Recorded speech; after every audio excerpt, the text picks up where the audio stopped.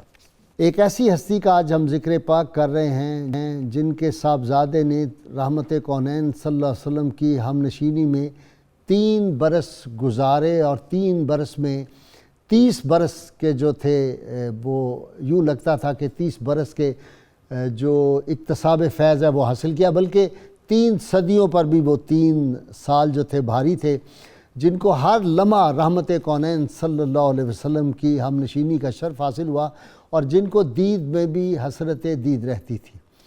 ناظرین کرام، غزوہ خیبر کے بعد کوئی ایک معرکہ ایسا نہیں جس میں رحمت کونین صلی اللہ علیہ وسلم کے ساتھ نہ ہوں، اور صبح و شام رحمت کونین صلی اللہ علیہ وسلم کی بارگاہ اقدس میں حاضر ہوئے، اور پھر ان کی والدہ کو یہ اعزاز حاصل ہے کہ رحمت کونین صلی اللہ علیہ وسلم کی دعائے مبارک کی تاثیر ہمیں نظر آتی ہے۔ جس طرح سیدنا عمر فاروق رضی اللہ تعالیٰ عنہ کے بارے میں اللہ کے محبوب صلی اللہ علیہ وسلم نے دعا فرمائی، جس طرح سیدہ امیر حمزہ رضی اللہ تعالیٰ عنہ کے اسلام لانے کے لیے دعا فرمائی، اور میں یہ کہتا ہوں کہ طلب مصطفیٰ اور چاہتے مصطفیٰ جب کسی کے لیے ہوئی ہے تو رب تعالیٰ نے پھر ایسی کرم نوازی کی ہے کہ وہ جو امام احمد رضا نے لکھا کہ جلو میں اجابت خواسی میں رحمت، بڑی کس تزک سے دعائے محمد، اجابت نے جھک کر گلے سے لگایا بڑی ناز سے جب دعائے محمد، اور اجابت کا سیرا عنایت کا جوڑا دلہن بن کے نکلی دعائے محمد صلی اللہ علیہ وسلم۔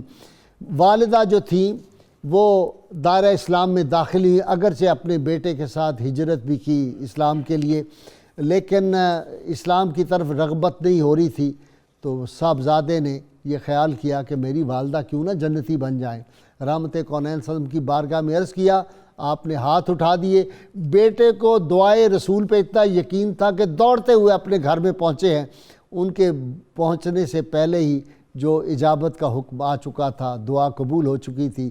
والدہ نے کہا مجھے بھی رسول اللہ کے غلاموں میں شامل کر دو۔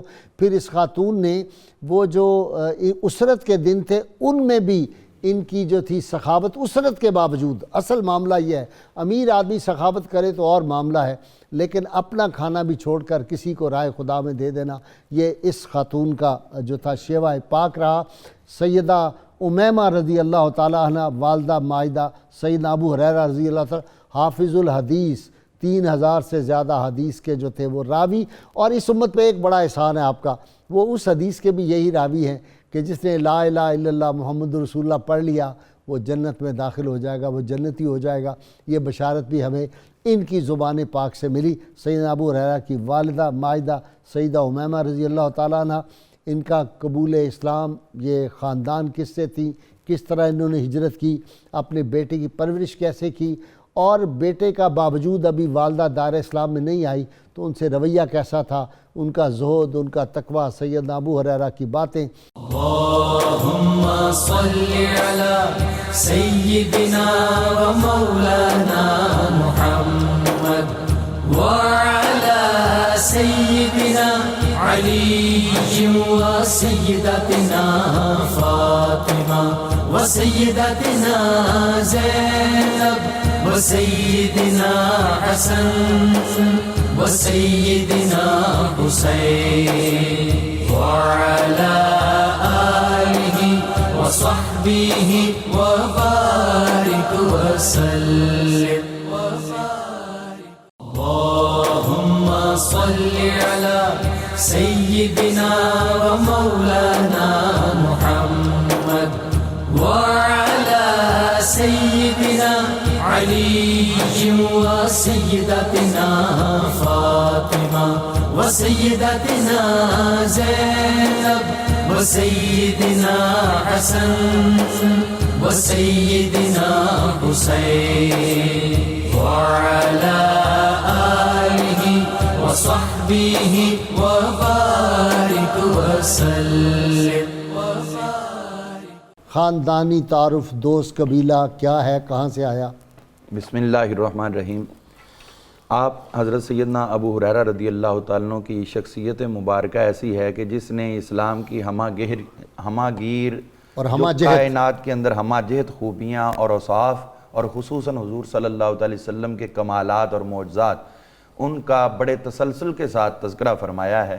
اور خصوصیت سے ان کو جو حضور صلی اللہ علیہ وسلم کے روز و شب میں تنہائی کا موقع میسر آتا رہا، اور بہت سے صحابہ کرام ایسے تھے جو باہر جاتے تھے تو واپس آ کر حضرت سیدنا ابو ہریرہ رضی اللہ عنہ ان سے رابطہ کر کے پوچھا کرتے تھے کہ ہماری عدم موجودگی میں آقا کریم صلی اللہ علیہ وسلم نے کیا کیا ارشاد فرمایا. لنگر مصطفیٰ کے تقسیم کار بھی یہی تھے؟ ایسے ہی ہے بالکل. جی. تو حضرت سیدنا ابو ہریرہ رضی اللہ تعالیٰ عنہ آپ کا تعلق بنی دوس قبیلہ سے تھا، اور یہ یمن کے علاقہ میں موجود تھا، اور یہ انتہائی طاقتور قبیلہ تھا اس علاقہ کا. اور یوں سمجھ لیں کہ جو حیثیت مکہ کے اندر قریش کو حاصل تھی، اس علاقہ کے اندر ان کے قبیلہ بنی دوس کو حاصل تھی. تو بنی دوس کے ساتھ جو آپ کا تعلق ہے تو قبول اسلام آپ کو حضرت سیدنا طفیل بن عمر دوسی ان کی برکت سے ہوا. کانوں میں روئی ڈالنے والے. وہ اسی طرح ہوا کہ جب آپ تشریف لائے مکہ مکرمہ میں تو یہاں کچھ لوگ، چونکہ یہ رئیس بنی دوس تھے تو رئیسوں کے تعلقات رئیسوں کے ساتھ ہی ہیں. اچھا، بڑے خوبصورت بھی تھے. خوبصورت بھی تھے. طفیل دوسی بہت حسین، بڑے وجی. بالکل ایسے ہی ہے. تو یہاں پر جتنے بھی سردار تھے انہوں نے ویلکم کیا آپ کو، اور یہاں پر انہوں نے خصوصیت سے جو نئی نئی باتیں بتائیں ان میں ان کے نزدیک یہ تھی کہ حضور صلی اللہ علیہ وسلم کے سامنے کبھی بھی نہیں جانا. یعنی ان کے ذہن میں یہ بات ڈال دی کہ جب تم ادھر گئے تو ہمارے نہیں رہو گے، تم انہی کے ہو جاؤ. ایک دفعہ نگاہ مصطفیٰ میں آ گئے. تو وہ کہتے کہ اتنا بتایا مجھے کہ بھی میرے ذہن میں پکا پروگرام بن گیا کہ میں اب ان کے آمنے سامنے آنے کی کبھی بھی کوشش نہیں کروں گا، اور اگر آیا تو میں اپنا رستہ بدل لوں گا. اب چونکہ جو سلیم الفطرت لوگ ہوتے ہیں ان کی فطرت میں اللہ تعالیٰ نے وہ کشش رکھی ہوتی ہے کہ نیکی کی طرف وہ خود بخود بڑھتے چلے جاتے ہیں. قسام ازل نے ہم نشینی مصطفیٰ کے لیے وہ مقدس مطہر روحوں کو چن لیا. وقت بس لگا ہے. ایسے ہی ہے. تو یہ ایسے ہوا کہ فجر کے ٹائم پہ اٹھ کے آئے تو ان کا عربوں کا طریقہ تھا کہ طواف کرتے تھے. تو کہتے ہیں یہ جب میں آیا تو وہاں دیکھا ایک انتہائی خوبصورت چہرے والا. اور غازی صاحب یہ جملے جو ہیں یہ اس وقت کو مد نظر رکھے جائیں کہ تاریکی ہے، کوئی روشنی کا انتظام نہیں، لیکن تاریکی میں حضور صلی اللہ علیہ وسلم کا چمکتا ہوا چہرہ نظر آ رہا ہے. تو وہاں پر آپ صلی اللہ علیہ وسلم کی ان کو زیارت کا شرف ہوا، اور حضور صلی اللہ علیہ وسلم نماز پڑھ رہے ہیں اور اس میں تلاوت قرآن فرما رہے. اور ابو جہل نے ان کو کاٹن کے ٹکڑے دیے ہوئے تھے جو انہوں نے کانوں میں ڈالے تھے. کہتے ہیں تھوڑی تھوڑی آواز کانوں میں آئی تو وہ دل تک گئی. کہتے ہیں وہ آواز پیاری لگی، جملے چونکہ یہ خود ادیب آدمی تھے تو قرآن پاک جو ہے اس کے اندر فصاحت و بلاغت بھی جو ہے دنیا کے لیے ایک نمونہ ہے، نکالے. تو انہوں نے نکالے بھی. جملے کیا بول رہے ہیں؟ کہتے جیسے جیسے آپ کی آواز میرے کانوں میں آتی گئی، دل میں اترتی گئی، میں نے پھر وہ پورا کلام سنا. حضور صلی اللہ علیہ وسلم نماز ادا فرما کر گھر میں تشریف لے گئے. کانوں کے راستے شہد کے قطرے قلب پہ اتر گئے. سبحان اللہ، کیا بات ہے. ایسے ہی ہے، بالکل ایسے ہی ہے. یہ دل کے اندر اتنے اترے کہ وہ ساری نصیحتیں زائل ہو گئیں جو انہوں نے ایک ان کے ذہن کے اندر جالے تنے تھے وہ سارے کے سارے وہاں سے صاف ہو گئے. اور یہ حضور صلی اللہ تعالی علیہ وسلم کے خدمت اقدس میں حاضر ہوئے. وہاں پر حضور صلی اللہ علیہ وسلم نے ان کو اسلام عطا فرمایا، اور پھر ساتھ ہی حضور صلی اللہ علیہ وآلہ وسلم کے معجزات کا بھی ظہور ہوا کہ مجھے نشانی عطا فرمائیں. حضور صلی اللہ علیہ وسلم نے ان کے لیے دعا فرمائی تو اللہ کریم نے ان کے دونوں آنکھوں کے درمیان نور پیدا فرما دیا.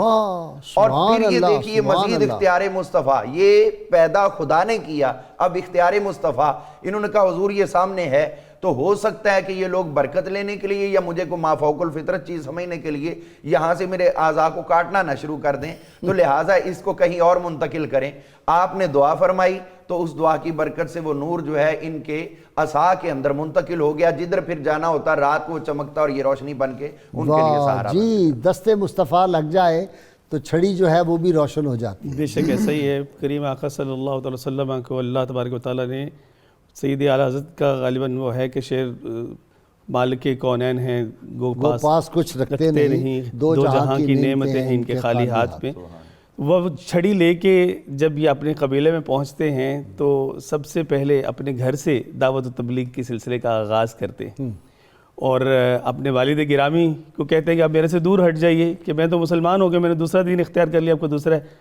تو وہ دیکھیے پیارے آقا صلی اللہ علیہ وسلم کی حدیث پاک ہے، غالباً بخاری شریف کی روایت ہے کہ یمن کے جو لوگ ہوتے ہیں وہ جلد ایمان لانے والے ہوتے ہیں. واہ. سلیم الفطرت ان کے ہونے کی حضور صلی اللہ علیہ وسلم کی دیگر احادیث طیبات میں بھی جو ہے وہ گواہی دی گئی کہ یمنی لوگ جو ہیں ان کا ایمان سچا، ان کا ایمان پختہ ہوتا ہے، اور فرمایا کہ وہ نرم طبیعت والے ہوتے ہیں اور علم والے ہوتے ہیں، سوجھ بوجھ والے ہوتے ہیں. اور یہ یمن وہی ہے کہ جس کے لیے پیارے آقا صلی اللہ علیہ وسلم نے جہاں سے ویسے کرنی کی خوشبو آتی تھی، ویسے کرنی ہمیں یمن سے ملے، ابو ہریرہ یمن سے ملے. اچھا جی، اب ان کی والدہ کی طرف جی بس میں اسی طرف آ رہا ہوں. تو آپ کے والد گرامی جو ہیں حضرت طفیل دوسی کے، انہوں نے کہا کہ بیٹا جو تمہارا دین ہے میں بھی وہی اختیار کرتا ہوں. بیوی کو جب پتہ چلا کہا ہٹ جاؤ، کہا نہیں جو آپ کا دین ہے میں بھی وہی اختیار کرتی ہوں. لیکن آپ نے جب قبیلے میں کوشش کی تو قبیلے والوں نے مطلب آپ کی دعوت کو جلدی سے قبول نہیں کیا. تو آپ بہرحال مطلب حضور صلی اللہ علیہ وسلم کے پاس پہنچے. حضور صلی اللہ علیہ وسلم نے کہا کہ نرمی سے اور محبت سے ان تک دین کی جو ہے وہ علم پہنچاتے رہو. حتیٰ کہ پھر وقت یہ آیا قبلہ غائی صاحب کہ جب پیارے آقا صلی اللہ علیہ وسلم ہجرت کر کے مدینہ طیبہ جا چکے تھے، غزوہ خیبر کے لیے آپ تشریف لے گئے. یہ 7ویں صدی ہجری جو ہے 7ویں سن ہجری جو ہے اس کا آغاز ہے. تو اس وقت پھر آپ جب پیارے آقا صلی اللہ علیہ وسلم کی خدمت میں اپنا قبیلہ دوس کا ایک وفد لے کے حاضر ہوتے ہیں تو سید نگاروں نے لکھا کہ 70 سے 80 خاندانوں کے سربراہ جو ہیں وہ حضور صلی اللہ علیہ وسلم کی خدمت میں اس وقت حاضر ہوئے، وہ اسلام لا چکے تھے. کیا منظر ہوگا. ان میں ایک سیدنا ابو ہریرہ رضی اللہ تعالی عنہ بھی تھے. اور سیدنا ابو ہریرہ رضی اللہ تعالی عنہ نے جب پیارے آقا صلی اللہ علیہ وسلم کے جمال جہاں آرا کو دیکھا، مسلمان تو پہلے ہی وہ پہنچ چکے تھے، تو حضور صلی اللہ علیہ وسلم کی ہی مائیت اختیار کر لی. اور آپ کی والدہ ماجدہ جو آج کے ہماری ممدوحہ ہیں سیدہ امیمہ بنت حارث، وہ بھی پھر بعد میں ادھر ہی جو ہے وہ تشریف لے آئیں. اس نے اپنا بنا کے چھوڑ دیا. کیا سیری ہے، کیا رہائی ہے.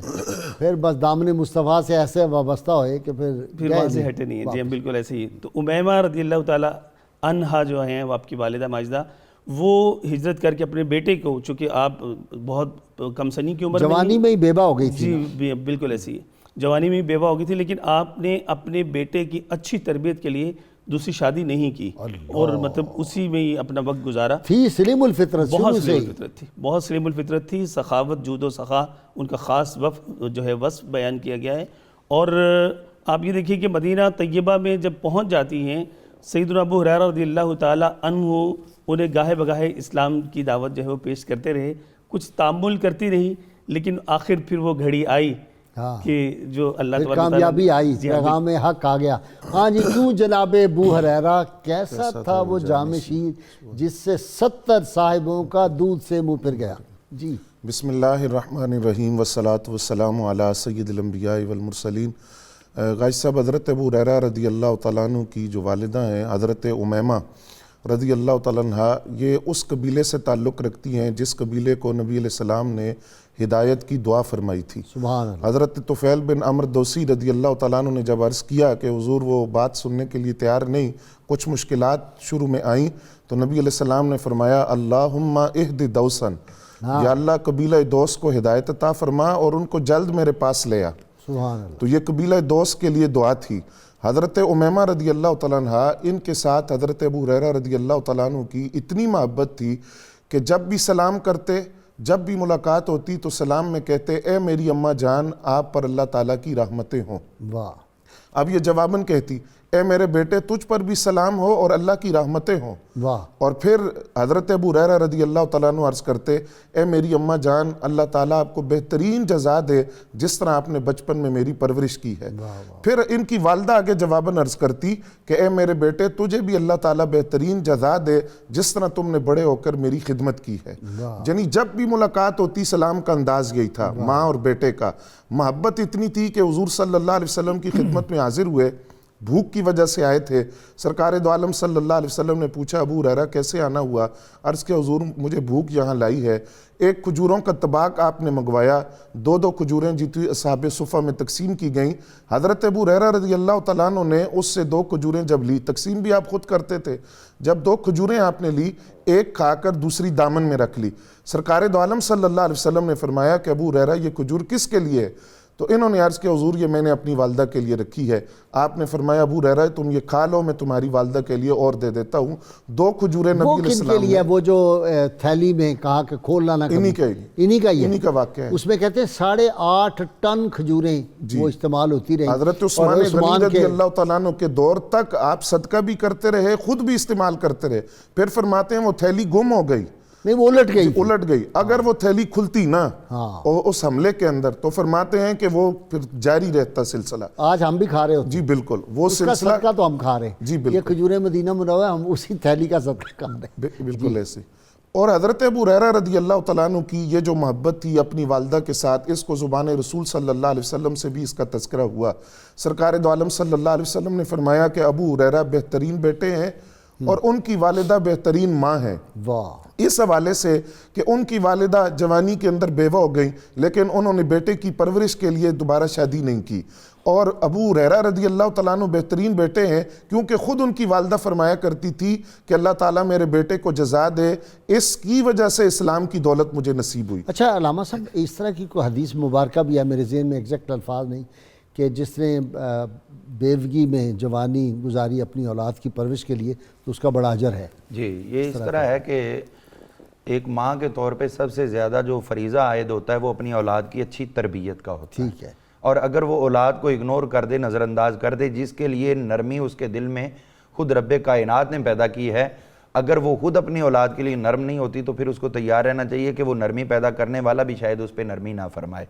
اگرچہ یہ شریعت نے حق دیا ہے عورت کو طلاق کے بعد یا بیوگی کے بعد عقد ثانی کر سکتی ہے, اور اگر اس کو یقین ہے کہ جس کے ساتھ میں شادی کروں گی میرے بچوں کی دیکھ بھال میں وہ رکاوٹ نہیں بنے گا, سپورٹ کرے گا, تو اس کو دوسری شادی کرنے میں بھی کوئی رکاوٹ نہیں ہے.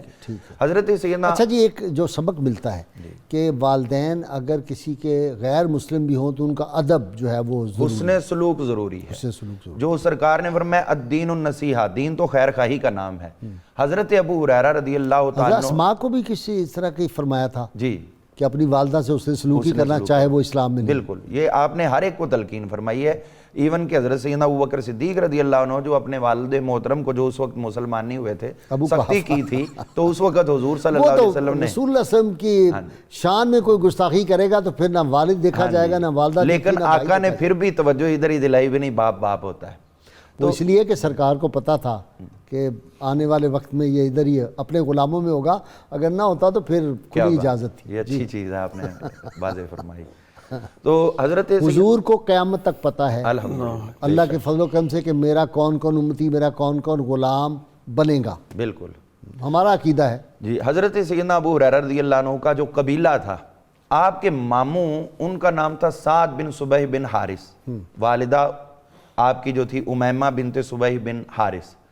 یہ حضرت سیدنا ابو ہریرہ کے جو ماموں تھے انتہائی زوراور بھی تھے اور اپنے قبیلے کے ساتھ سمجھنے کے تعصب کی حد تک محبت رکھتے تھے. اچھا. ان کے ایک قبیلے کے گروپ کے سردار تھے خاندان کے, ابو الازہر, اور بعض نے ابو الازہر بھی نام لکھا ہے. ان کو ہشام بن مغیرہ نے قتل کر دیا ایک تنازع کی وجہ سے. اچھا. اس کے بعد یہ ادھر موجود رہتے تھے تو پھر مکہ کا کوئی بھی قریشی ان کی طرف جاتا یہ اس کو قتل کر دیا کرتے تھے, اتنی سختی کرتے تھے. تو ان کے لیے بھی حضرت سیدنا ابو ہریرہ رضی اللہ عنہ سراپا رحمت ثابت ہوئے, ان کو بھی قبول اسلام کا شرف حاصل ہوا. اسی طرح ہم دیکھتے ہیں آپ کی والدہ محترمہ, ان کے ساتھ تو جو قبول اسلام کا مرحلہ تو ہوا خیر خواہی کا, یہ خیر خواہی ہی ہے کہ اپنی والدہ کے لیے آ کے آقا سے عرض کی حضور میری والدہ جو ہے وہ مسلمان نہیں, آپ دعا فرمائیں وہ بھی آپ کے غلاموں میں شامل ہو جائے. جو پہلے مخالف تھی شدت کے ساتھ اور آئی تھی صرف اپنے بیٹے کی محبت کی وجہ سے, اب جیسی حضور صلی اللہ علیہ وسلم نے دعا فرمائی اللہم اہد ام ابی ہریرہ, یا اللہ ابو ہریرہ کی ماں کو ہدایت عطا فرما. حضرت ابو ہریرہ نے جب حضور کی زبان سے یہ الفاظ سنے ہیں تو وہاں رکے نہیں, فوری طور پر گھر کی طرف دوڑ لگاتے ہوئے کہ یہ الفاظ پہلے ایجاب قبولیت تک پہنچ کر اپنا اثر دکھاتے ہیں یا میں پہلے پہنچتا ہوں، تو یہ الگ بات ہے. چونکہ آپ کی جگہ جو تھی وہ بنی عقیق، یہ ایک عقیق وادی تھی اور عقیق بھی اس کو بولتے ہیں، اس کے اندر آپ کی رہائش گاہ تھی، تھوڑا فاصلہ تھا. تو یہ وہاں پر جب گئے تو وہاں پر اندر سے دروازہ بند تھا، پانی گرنے کی آواز آ رہی تھی، تو حیران ہو گئے یہ غسل کرنے کا کون سا ٹائم ہے. تو جیسے ہی آہٹ ہوئی تو والدہ نے کہا بیٹا ابھی ٹھہرنا، میں غسل کر رہی ہوں. ماں اس ٹائم غسل کرنے کیا حاجت ہے؟ انہوں نے کہا میں بتاتی ہوں. غسل کر کے فارغ ہوئی تو پھر بتانے لگیں کہ جس کے لیے تم مجھے دعوت دیا کرتے تھے آج اللہ نے میرا سینہ روشن کر دیا ہے. اب یہ غازی صاحب یہاں پر جو ہے وہ ایک بات اور بھی قابل غور ہے. حضرت سیدنا ابو ہریرہ رضی اللہ تعالیٰ عنہ زندگی بھر اپنی والدہ کے ساتھ فخر کیا کرتے تھے. ابھی ہم نے جو بات کی ہے نا حضرت سیدنا اویس قرنی کی، ان میں اور حضرت ابو ہریرہ میں کئی قسم کی مماثلتیں ہیں. وہ بیان ان میں ایک تو یہ ہے کہ وہ بھی یمن کے تھے، یہ بھی یمن کے، ان کے بھی والد نہیں تھے، ان کے بھی والد بچپن میں فوت ہو چکے تھے، ان کی والدہ بھی ضعیف، ان کی والدہ بھی ضعیفہ اور یہ بھی ضعیفہ. اور دوسری بات ہے ان کی والدہ بھی نابینا تھی، یہ بھی نابینا تھی. اللہ، اچھا. حضرت ابو ہریرہ کی والدہ نابینا تھی. ایک دفعہ حضور صلی اللہ علیہ وسلم نے اعلان فرمایا ابھی چلو جہاد کے لیے چلو، اور تم میں سے جو کمزور ہے وہ بھی نہ جائے، جس کو کوئی گھر کے اندر مسئلہ درپیش ہے وہ بھی ہمارے ساتھ نہ جائے. حضرت ابو ہریرہ رضی اللہ تعالیٰ عنہ چونکہ حضور کی معیت کے خوگر تھے تو آپ جہاد پہ جانے کے لیے تیار ہوئے. تو کسی طرح ان کی والدہ کسی کے ذریعے سے حضور صلی اللہ علیہ وآلہ وسلم کی خدمت میں حاضر ہوئیں اور عرض کرنے لگے حضور میرا بیٹا آپ کے ساتھ جہاد کے لیے جا رہا ہے اور میں نابینا ہوں، اور میں تو اتنی نابینا ہوں اور اندازے کی اتنی کمی ہے میرے اندر کہ میں تو اپنی قضائے حاجت کی جگہ پہ بھی کسی کے پکڑے بغیر نہیں جا سکتی، اور یہ چلا جائے گا جہاد پہ تو میرا کیا بنے گا. حضور صلی اللہ علیہ وآلہ وسلم نے آپ نے فوری طور پر حضرت ابو ہریرہ کی طرف دیکھا اور فرمایا تیرے گھر میں ضعیفہ ماں موجود ہے اور تو جہاد کرنے چلا ہے. ہائے ہائے ہائے، تو جہاد کرنے چلا ہے. یہ آپ نے استفہامیہ فرمایا ان کی خاموشی. آپ نے فرمایا تو والدہ کی خدمت کر کے پہلے ہی افضل الجہاد کے اندر شامل ہے. اللہم صلی علی سیدنا و مولانا محمد وعلی سیدنا علی و سیدتنا فاطمہ و سیدتنا زینب و سیدنا حسن و سیدنا حسین وعلی آلہ وصحبہ وبارک وسلم. اللہم صلی علی سیدنا و مولانا محمد وعلی سیدنا علی و سیدتنا فاطمہ و سیدتنا زینب و سیدنا حسن و سیدنا حسین وعلی آلہ وصحبہ وبارک وسلم. باقی خاندان کی خدمات بھی ساتھ. جی اب آپ اپنی بات بھی مکمل کر. جی اس میں یہ ہے کہ حضور صلی اللہ علیہ وآلہ وسلم نے ارشاد فرمایا کہ ابو ہریرہ والدہ کی خدمت کی وجہ سے تو پہلے ہی افضل الجہاد میں ہے. ٹھیک. اب حضرت ابو ہریرہ رضی اللہ تعالیٰ عنہ جو میدان قتال کے اندر جانے کی تمنا تھی اس پہ دیکھا بھی حضور صلی اللہ علیہ وسلم نے اس کا متبادل اور بہترین قرار دے دیا ہے تو خاموشی رکھی. آقا کریم علیہ السلام نے اس کے ساتھ حضرت ابو ہریرہ سے فرمایا انگلی کر کے مشرق اور مغرب کی طرف، یہ امام رویانی نے بیان کی ہے، مشرق اور مغرب کی طرف انگلی یوں ہاتھ پھیر کے آپ نے فرمایا کہ اگر تو والدہ کو اس طرح پریشان کر کے چھوڑ کے چلا جاتا اور جہاد کے لیے یعنی مشرق سے مغرب تک کا بھی سفر کر لیتا اور والدہ کی خدمت سے محروم رہتا اور وہ تمہاری اس عدم موجودگی کی وجہ سے اذیت کا شکار رہتی تو فرمایا ابو ہریرہ تو جو مرضی جہاد کر لیتا تب بھی تو جہنمیوں میں سے ہوتا.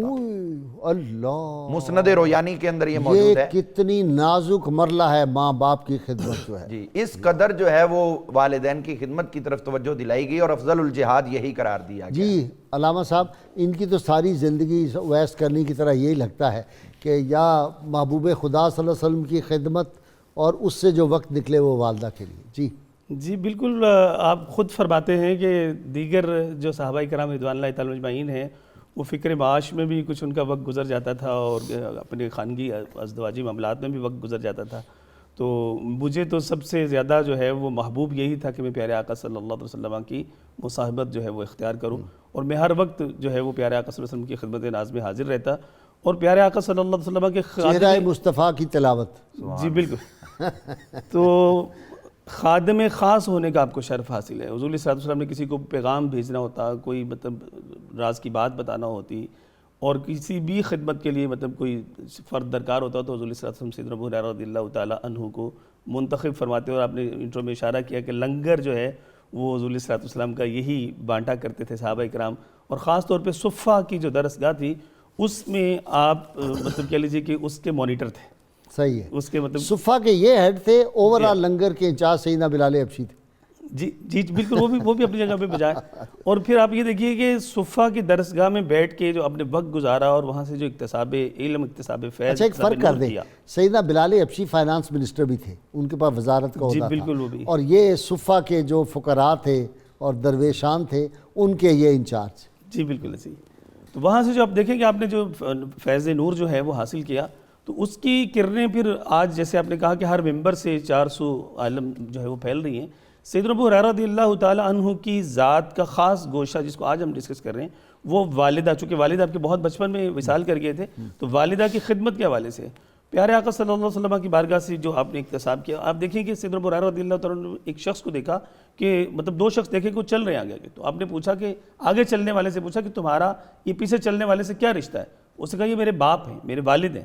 تو آپ نے کہا کہ نہیں، اسلام ہمیں اس بات کی تربیت اور تعلیم دیتا ہے کہ والد سے آگے بھی نہیں چلو اور ان کے بیٹھنے سے پہلے بیٹھو بھی نہیں.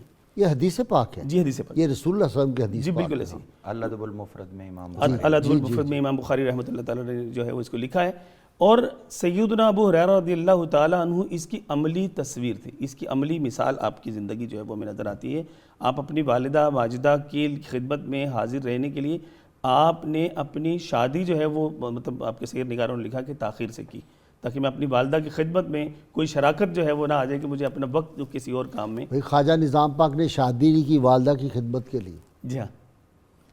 تو یہ آپ دیکھیں کہ آج کے دور کے جو ہم اولاد ہیں انہیں اپنے والدین کے ساتھ کس طرح کا سلوک کرنا چاہیے. اسلام کا جو مینارہ نور ہے اس سے پھوٹنے والی یہ روشن کرنیں ضرورت ہے کہ ان کو آج ہم اپنی اولاد تک پہنچائیں تاکہ وہ والدین کا ادب کرنا سیکھیں، جس طرح سیدنا ابو ہریرہ رضی اللہ تعالیٰ نے سیدہ امیمہ رضی اللہ تعالیٰ عنہا کا ادب کر کے دکھایا. اچھا جی، بشارت آپ دیکھیں کہ صحابہ کرام ہوں، اولیاء کرام ہوں، سب سے بڑا ادب تو وہ دیکھیں نا کہ آپ صلی اللہ علیہ وسلم یہ ارشاد فرمائیں کہ میں عشاء کی نماز میں ہوں، میں سورہ فاتحہ پڑھ چکا ہوں اور میری ماں سیدہ آمنہ سلام اللہ علیہا طیبہ طاہرہ مجھے آواز دے محمد صلی اللہ علیہ وسلم، تو میں دوڑتا ہوا اپنی والدہ کی خدمت میں پہنچ جاؤں. تو ادب کا سلیقہ وہاں سے شروع ہوتا ہے. کوئی اولیاء میں ایسا ولی آپ کو ملے جس نے ماں کی خدمت یا ماں کا ادب نہ کیا ہو اور وہ ولی بن گیا ہو؟ غوث، کتب، ابدال، کچھ اب یہ فیشن شروع ہے، ماں باپ کی پرواہ نہیں. جی غازی صاحب، اس میں دو باتیں سمجھنے والی ہیں جو ذکر آج ہم کر رہے ہیں. ایک تو یہ ہے کہ غیر مسلم والدین کے ساتھ اس نے سلوک، ٹھیک، اس میں حضرت سعد بن ابی وقاص رضی اللہ تعالیٰ عنہ کا واقعہ موجود ہے کہ ان کی والدہ نے بھوک ہڑتال کر دی، تو نبی رحمت صلی اللہ علیہ وسلم نے ارشاد فرمایا کہ اگر شرک کا حکم دیں تو وہ نہ مانو، لیکن حسن سلوک نہیں روکنا، صلہ رحمی سے پیش آؤ، حسن سلوک سے پیش آؤ. تو یہ بات قرآن نے بھی کہی کہ اگر شرک کا حکم دیں تو وہ اس میں اطاعت لازم نہیں، ورنہ اف ولا تنہرما. اب اف کی تفسیر کیا ہے؟ اف کے بارے میں لکھا مفسرین نے کہ اگر کوئی بندہ کام کہہ دے، تھکاوٹ کے ظاہر کرتے ہوں کا لفظ جو منہ سے نکالتے ہیں یہ اف کے مترادف ہے. اور پیشانی پہ بھی بالی آنا چاہیے. جی حضرت علی المرتضیٰ شیر خدا رضی اللہ تعالیٰ عنہ فرماتے ہیں جس لفظ سے کسی کو تکلیف پہنچتی ہے سب سے چھوٹا لفظ اف ہے. اس سے چھوٹا لفظ اگر کوئی ہوتا تو قرآن اس کو بھی بین کر دیتا، پابندی لگا دیتا کہ والدین کی خدمت میں یہ لفظ نہیں بولنا. اب قولن کریمہ کی جو تفسیر ہے وہ کیا ہے؟ قولن کریمہ کی تفسیر حضرت عروہ رضی اللہ تعالیٰ عنہ نے کی. آپ فرماتے ہیں جس طرح کوئی خطا کار زر خرید غلام اپنے سخت آقا کے سامنے بات کرتا ہے، قولن کریمہ کی یہ تفسیر ہے کہ اولاد ماں باپ سے اس طرح بات کرے. اور ایسے ان سے جب ملنا ہے تو اپنے کندھے جھکا دینے. جی اب حضرت عبداللہ ابن عباس کے الفاظ، وہ فرماتے ہیں کہ والدین کے ساتھ اس نے سلوک میں یہ بات بھی ہے اپنے کپڑوں کو ان کے سامنے نہ جھاڑو، گرد اور غبار اڑ کر اگر ان کی طرف چلی گئی تو یہ بھی ان کی بے ادبی ہے، تو اس نے سلوک یہ ہے۔ تو قولن کریمہ کی تفسیر کے اندر انہوں نے یہ بات بھی بیان کی کہ اگر والدین کو حکم دیں اور اس میں کوئی ناگواری ہو تو نگاہ سے وہ ناگواری سب سے پہلے ظاہر ہوتی ہے، ترچھی نگاہ کے ساتھ بھی والدین کی طرف نہ دیکھو، کیونکہ ناگواری جی بالکل گھور کے دیکھنا ایسے، کیونکہ ناگواری کا جو احساس ہے وہ نظر سے پہلے ہوتا ہے، تو اس بات سے بھی منع کیا۔ اب حضرت ابو ہریرہ رضی اللہ تعالیٰ عنہ کی والدہ، اور اگر والد بیچارہ جو ہے سادہ ہے، دیہاتی ہے، تو میں نے یہ بھی دیکھا، کہتے ہیں یہ ہمارے گاؤں کا ملازم ہے کوئی، وہاں سے آیا ہوا۔ حضور صلی اللہ علیہ وسلم نے ارشاد فرمایا، حضرت عبداللہ ابن عباس رضی اللہ تعالیٰ عنہ کی روایت ہے کہ جس آدمی کے والدین زندہ ہوں وہ ان کا فرما بردار ہو، جب وہ صبح اٹھتا ہے تو جنت کے 2 دروازے اس کے لیے کھول دیے جاتے ہیں، اگر ان میں سے اگر ایک زندہ ہو اور یہ ان کا فرما بردار ہو تو 1 دروازہ، اور اگر یہ نافرمان ہو تو جب یہ صبح اٹھتا ہے تو جہنم کے 2 دروازے کھول دیے جاتے ہیں، ایک زندہ ہو اس کا نافرمان ہو تو 1 دروازہ۔ اب اس کے روایت کے بعد ایک صحابی رسول جب ان کی والدہ ایاس بن معاویہ جب ان کی والدہ فوت ہو گئیں تو بہت روئے، تو ان سے رونے کی وجہ پوچھی گئی تو انہوں نے کہا کہ جنت کا 1 دروازہ میرے لیے کھلا تھا، آج وہ بند ہو گیا۔ اب نبی رحمت صلی اللہ علیہ وسلم نے جب یہ حدیث بیان کی تو آگے صحابی رسول نے سوال کیا، وَإِن ظَلَمَاهُ، اگر والدین ظلم کریں تو پھر بھی اس نے سلوک؟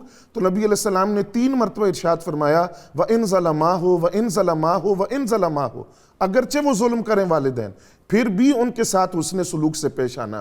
اب حضرت ابو ہریرہ رضی اللہ تعالیٰ عنہ کی اپنی والدہ کے ساتھ محبت کو دیکھتے ہیں نبی علیہ السلام نے ایک اور دعا سے ان کو نوازا، جس کو محمد ابن سیرین رحمۃ اللہ علیہ نے بیان کیا۔ نبی علیہ السلام نے فرمایا، اللہم اغفر لأبی ہریرہ و امی، اے اللہ ابو ہریرہ کی بھی اور ان کی والدہ کی بھی مغفرت فرما، ومن استغفر لہما، اور اس کی بھی مغفرت وہاں جو ان کے لیے مغفرت کی دعا کر۔ اللهم صل على سيدنا ومولانا محمد وعلى سيدنا علي وسيدتنا فاطمة وسيدتنا زينب وسيدنا حسن وسيدنا حسين وعلى آله وصحبه وبارك وسلم اللهم صل على سيدنا ومولانا محمد وعلى سيدنا علي وسيدتنا فاطمة وسيدتنا زينب وسيدنا حسن وسيدنا حسين وعلى آله وصحبه وبارك وسلم۔ اچھا جی، وہ کیا ہے کہ تو بھی باپ کا اور تمہارا مال بھی تمہارے باپ کا ہے نا، وہ واقعہ مشہور وہ ہے، کافی محدثین نے بیان کیا ہے، امام جلال الدین سیوطی نے خصائص کبریٰ کے اندر بیان کیا ہے، امام بہقی وغیرہ سب نے وہ ذکر کیا ہے کہ وہ نوجوان تھا تو جس کا جو حضور صلی اللہ علیہ وسلم کی خدمت میں والد کی شکایت لے کر حاضر ہوا، تو آپ نے وہاں پر ایک کمال کا جملہ ارشاد فرمایا، آپ نے فرمایا کہ اس کے والد کو ایک بندہ بھیجا کے بلا کے لاؤ، اور اگر وہ نہیں آ سکتا تو میں خود جاتا ہوں۔ اچھا، یہ الفاظ بحیثیت والد جو ہے وہ حضور صلی اللہ علیہ وسلم اتنی اس کو آنر دے رہے ہیں، تو جب اس کو پتہ چلا تو وہ لاٹھی ٹیکتے ہوئے خود حاضر ہوا، تو جب حاضر ہوا آپ کی خدمت میں تو دور سے دیکھا کہ وہ بیٹا میرا پاس بیٹھا ہوا ہے، تو اس کو سمجھ لگی کہ اسی نے کوئی معاملہ کیا تو میری طلبی ہوئی ہے۔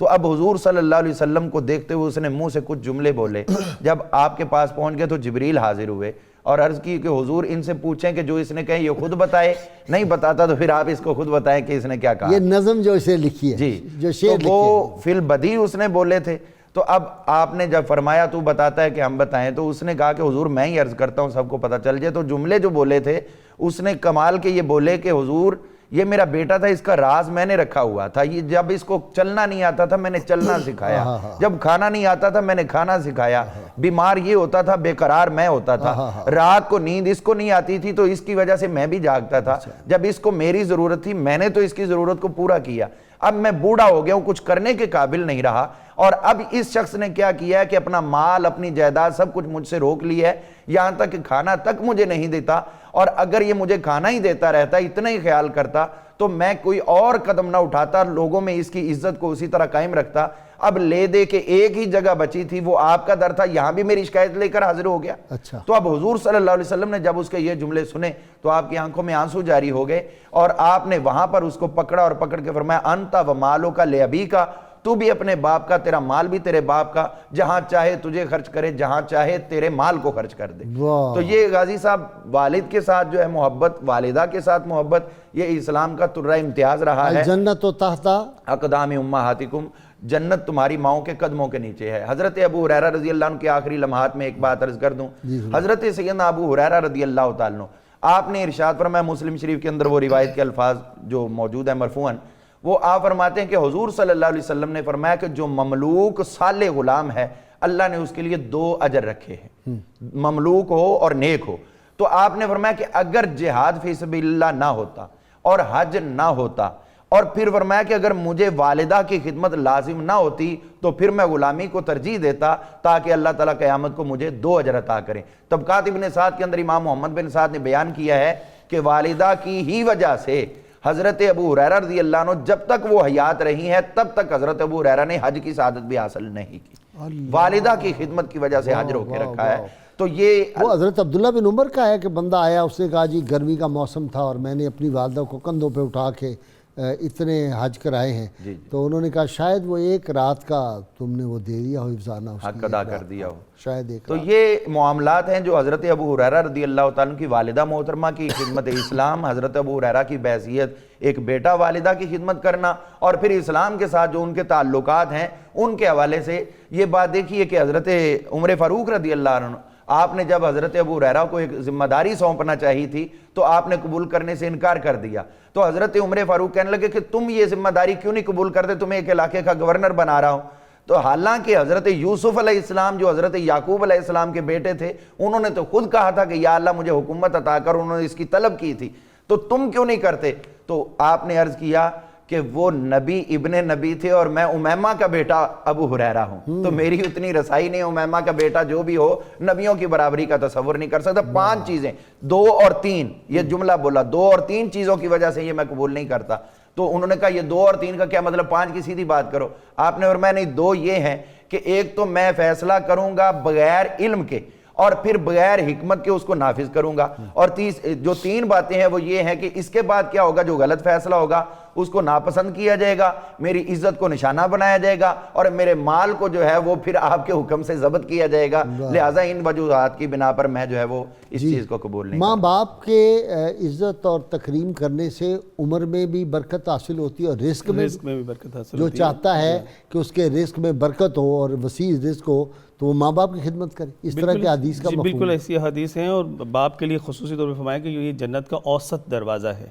اچھا, اور فرمایا کہ تم چاہو تو ان کی خدمت کر کے جنت حاصل کر لو, اور چاہو تو ان کی نافرمانی کر کے جو ہے وہ جہنم کے مستحق ہو جاؤ. تمہارے والدین تمہاری جنت بھی ہیں, تمہاری جہنم بھی ہے, یہ بھی حدیث کے الفاظ. جی غائز صاحب, اس میں ایک بات اگر ہم ذہن میں بٹھا لیں حدیث کے ساتھ, روایات کے ساتھ, کہ یہ دنیا مقافات عمل ایک حقیقت ہے. آج جو ہم اپنی والدین کے ساتھ جو سلوک کریں گے, کل وہی ہماری اولاد ہمارے ساتھ کرے گی. جیسا کہ امام غزالی نے لکھا, ایک شخص باپ کو جنگل میں لے گیا, وہاں کمبل اس پر دے کر واپس آنے لگا, تو بیٹے نے واپس جا کر کمبل آدھا پھاڑ کر آدھا حصہ اپنے پاس رکھا. تو باپ نے پوچھا یہ کیا ہے, تو اس نے کہا کل جب آپ کو میں گھر سے نکالوں گا تو آدھا کمبل یہ میں آپ کو دوں گا. تو ہمیں یہ بات ذہن میں رکھنی چاہیے کہ انسان جو بیج بوتا ہے وہی پھر کاٹتا ہے. تو والدین کے ساتھ, اور والدین تو وہ ہیں کہ جن کا حق ان کی دنیا سے جانے کے بعد بھی ختم نہیں ہوتا. 5 حقوق پھر بھی نبی علیہ السلام نے بیان کیے, تجہیز و تکفین, دعائے مغفرت, ان کے والد کے دوستوں کے ساتھ, والدہ کی سہیلیوں کے ساتھ, رشتہ داروں کے ساتھ. اگر کوئی وعدہ کیا ہے تو اس کو پورا کرو, مغفرت کی دعا کرو, قرض لیا ہے تو قرض ادا کرو. تو والدین کا بڑا رتبہ اور مقام قرآن مجید کے اندر بیان کیا. والدین کے دوست اور ان کو جو گفٹ وہ زندگی میں دیتے تھے, بعد میں بھی ان کو پہنچاتے رہو. جی بالکل. ہاں جی. تو اب تو والدین کے والد کے جو دوست ہوتے ہیں ان کو چھوڑ کے کوئی دنیاوی تھوڑا سا مفاد ہو تو ادھر بھاگ پڑتے ہیں. والد کے دوستوں کی کوئی پرواہ نہیں ہوتی. جی آپ تینوں کا بہت بہت شکریہ. جی ناظرین کرام, کتاب الشفا سے جی نسخے کا وقت ہو گیا. یہ رسولی کا مجرب علاج ہے. سورہ زخرف کی آیت نمبر 79 کو رسولی پر 21 بار پڑھ کر دم کریں، انشاءاللہ شفا ہوگی۔ شرط یہ ہے اول و آخر 11 مرتبہ کوئی بھی درود پاک جو آتا ہو ضرور پڑھیں۔ سیدنا ابوبکر صدیق رضی اللہ تعالیٰ عنہ کا قول مبارک ہے، ہر عمل کو اس کے مقررہ وقت پر ہی ادا کرنا ضروری ہوتا ہے، اللہ تعالیٰ اس وقت تک نفل قبول نہیں کرتا جب تک تم فرض ادا نہ کرو۔